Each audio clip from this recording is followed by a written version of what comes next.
everything they want, but it is in their power not to want what they don't have, and to cheerfully put to good use what they do have.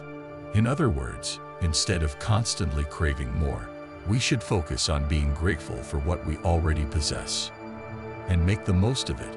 Marcus Aurelius, a Roman emperor and Stoic philosopher, echoes this sentiment when he says, "If anyone can refute me, show me I'm making a mistake or looking at things from the wrong perspective. I'll gladly change. It's the truth I after, and the truth never harmed anyone." He encourages us to be open-minded, willing to change our perspectives, and seek truth and wisdom above all else. These ancient teachings may seem simple, but they hold immense power in our modern world, where we often find ourselves caught up in pursuing material possessions, social status, and fleeting pleasures.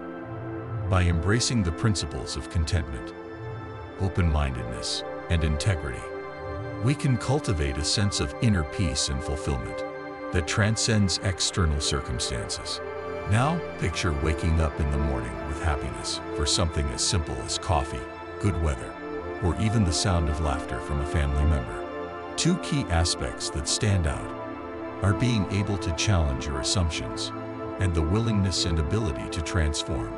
Try to understand what it is like to be moral and be able to ascertain right from wrong, rather than deciding by the ease of fame, the crowd, the trend, or the fashion.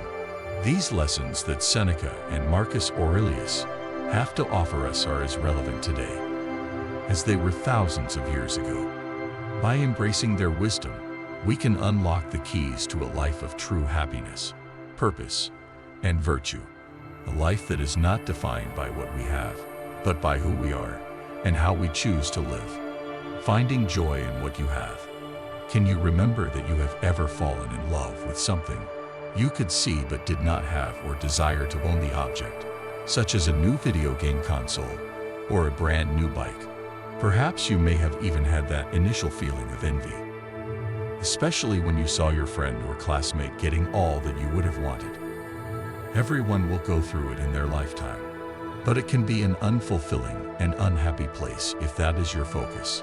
Seneca, the wise Roman philosopher, understood this feeling all too well. That's why he shared this powerful advice. No person has the power to have everything they want, but it is in their power not to want what they don't have, and to cheerfully put to good use what they do have. At the heart of Seneca's teaching is contentment, the ability to find joy and fulfillment in what you already have, rather than constantly chasing after more. It's a simple idea that can be incredibly powerful in helping us lead happier, more satisfied lives.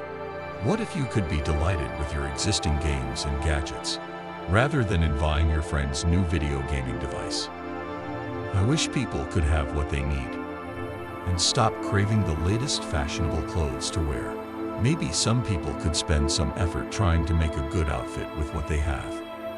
By shifting your mindset from constant wanting to gratitude and appreciation, you can unlock a sense of inner peace and happiness that no material possessions can provide.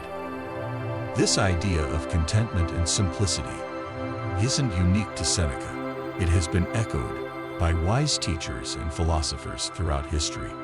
For example, the ancient Greek philosopher Socrates lived a life of extreme simplicity, owning only the bare essentials and focusing on pursuing wisdom and knowledge. He believed that true happiness came not from material possessions, but from cultivating virtue and understanding. Similarly, the teachings of Buddhism emphasize the concept of non-attachment, encouraging followers to let go of their cravings and desires for material things, and instead find contentment in the present moment. The Buddha lived a life of extreme simplicity, renouncing his wealthy upbringing to seek enlightenment and inner peace. But the wisdom of contentment and simplicity isn't just something from the past.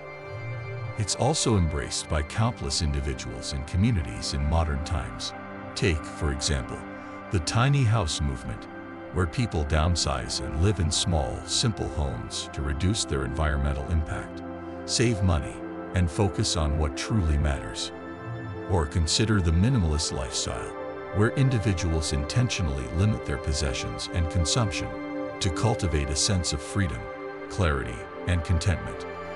By decluttering their physical spaces and letting go of excess, they can appreciate what they truly value and find joy in the present moment. Even in busy cities and bustling communities, some individuals have found contentment and happiness by embracing simplicity and gratitude.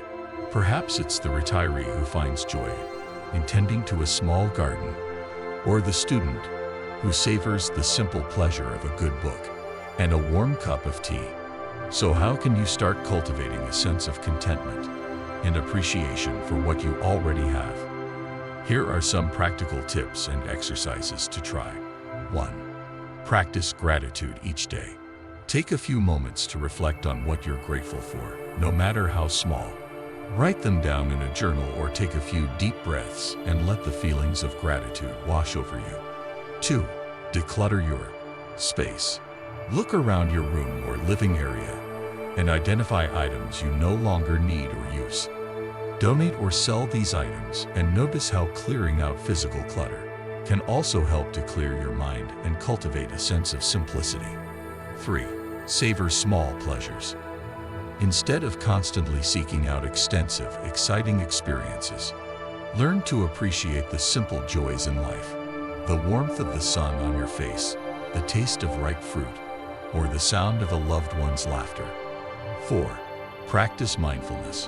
When you feel envious or dissatisfied, take a few deep breaths and return your attention to the present moment. Notice the sights, sounds, and sensations around you, and remind yourself of the abundance you already have. 5. Limit exposure to advertising. Advertisements are designed to make us feel dissatisfied with what we have and crave more. Try limiting your exposure to ads, whether by subscribing to ad-free streaming services or simply being more mindful of the marketing messages you consume. By adopting the wisdom of Seneca and cultivating a sense of contentment and appreciation for what you already have, you can unlock a path to true happiness and fulfillment.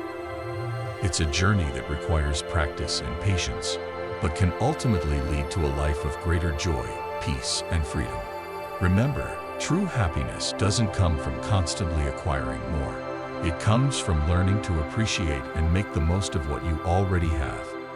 Self-discipline and compassion. Ever wondered why being harsh on ourselves is more accessible than for anyone else? We could constantly lash at ourselves over a petty error, or keep putting pressure on ourselves to deliver the best result, while being far more charitable in our expectations to a friend or a family member. The wise Roman emperor and philosopher Marcus Aurelius recognized this tendency. That's why he shared this powerful advice: be tolerant with others and strict with yourself. At first, this might sound confusing or even contradictory. Shouldn't we be kind and understanding towards ourselves too? Well, yes and no. Marcus Aurelius wasn't saying we should be overly harsh or cruel to ourselves. Instead, he emphasized the importance of self-discipline and holding ourselves accountable for our high standards, while extending compassion and understanding to others. Think about it this way: if you want to excel at something, whether it's a sport, a musical instrument, or your studies, you must be disciplined and dedicated. It would be best to push yourself to practice, learn, and grow, even when challenging or uncomfortable. At the same time, you wouldn't expect the same level of perfection from others. You'd be patient, supportive, and understanding of their struggles and mistakes. By implementing this principle of being strict with yourself and being tolerant of others, you earn good self-discipline and the ability to foster good relations with others, hence taking a positive attitude in all the activities you engage in to achieve the set goals. Throughout history, many cultures and philosophies have embraced this idea of balancing self-discipline and compassion. For example, the ancient Spartan warriors were renowned for their rigorous training and unwavering self-discipline. Still, they were also taught to respect their opponents and show mercy to those who surrendered. In Buddhism, mindfulness, being present and aware of the moment, is seen as a path to self-discipline and compassion. By developing mindfulness, one can become more aware of their thoughts, emotions, and actions, allowing for greater self-control and accountability. At the same time, mindfulness fosters a sense of interconnectedness and empathy towards others, leading to greater understanding and kindness. Even today, we can find examples of individuals and organizations that have successfully balanced self-discipline and compassion. Take, for instance, the story of Malala Yousafzai, the Pakistani activist for female education and the youngest Nobel Prize laureate. Malala has shown incredible self-discipline and determination in her pursuit of education and advocacy for girls' rights, even in the face of grave danger and adversity. At the same time, she has consistently demonstrated compassion and understanding towards those who have opposed or oppressed her, advocating for dialogue and peaceful resolution. In sports, we can look to athletes like Serena Williams or LeBron James, who have achieved greatness through their incredible work ethic, self-discipline, and commitment to excellence. Yet they have also used their platforms to promote empathy, understanding, and social justice, showing compassion for those facing discrimination or adversity. So how can you embody the principle of being strict with yourself and tolerant with others in your life?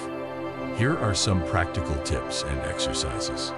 1. Set clear personal standards. Identify the areas where you want to hold yourself to high standards, whether it's in your studies, a hobby, or your individual conduct. Write down these standards and refer to them regularly to stay accountable. 2. Practice self-reflection. Take time each day to reflect on your actions, thoughts, and emotions. Ask yourself if you lived up to your personal standards, and identify areas where you can improve or be kinder to yourself. 3. Cultivate mindfulness. Engage in mindfulness practices like meditation and deep breathing exercises, or take a few moments to fully present. This can help you become more aware of your thoughts and emotions, allowing for greater self-control and empathy towards others. 4. Extend empathy. When you're critical or judgmental towards others, pause and try to put yourself in their shoes. Consider their circumstances, struggles, and perspectives, and consciously respond with understanding and compassion. 5. Seek feedback. Ask trusted friends, family members, or mentors for honest feedback on areas where you can improve your self-discipline or show more compassion towards others. Be open to their insights and use them as opportunities for growth. Remember, the path to self-discipline and compassion is an ongoing journey filled with challenges and opportunities for growth. But by embracing Marcus Aurelius's wisdom, being strict with yourself and tolerant with others, you can acquire the resilience, focus, and empathy necessary to achieve your goals while fostering meaningful connections and positively impacting the world. Therefore, grab a good book, extend your wings, set high goals for yourself, and prepare to see the real you. Similarly, be kind and sympathetic to your fellow human beings, remembering that all are going through darkness and trials. By combining this powerful balance, one can reach one's full potential and achieve a life with meaning, satisfaction, and even happiness.